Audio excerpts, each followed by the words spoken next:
case briefs, and so much more. LSData's got what you're looking for.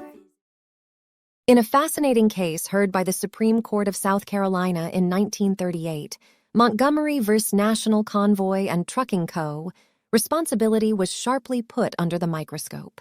The case drew attention to the significance of taking proper care, particularly when there is a known potential for harm. The plaintiff or respondent had sued the appellants, including the National Convoy and Trucking Co., for injuries sustained during a collision on the highway.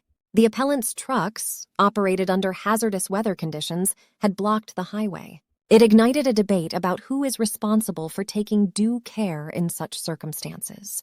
Key to the court's examination was whether the appellants had duly fulfilled their duty of care. The evidence revealed that they had blocked the highway due to icy conditions and failed to provide adequate warning to approaching vehicles about the potential danger, despite their obligation to do so. Justice Baker, who delivered the majority opinion, pointed out the appellants' neglect. He underscored the severity of their negligence, marked by their failure to send drivers ahead to warn oncoming vehicles, not setting up flares to denote a blocked highway, and their inattention to keep a lookout for approaching traffic. In their defense, the appellants claimed that the incident was an unavoidable accident, an act of God.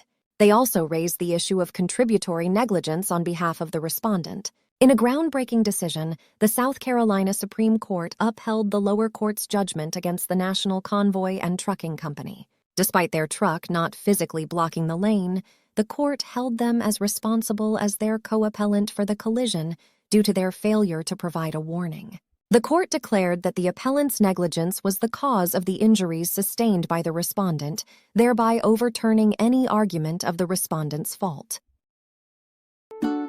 Case briefs, and so much more. LSData's got what you're looking for. Visit lsd.law, elevate your mind. Leave the stress of class.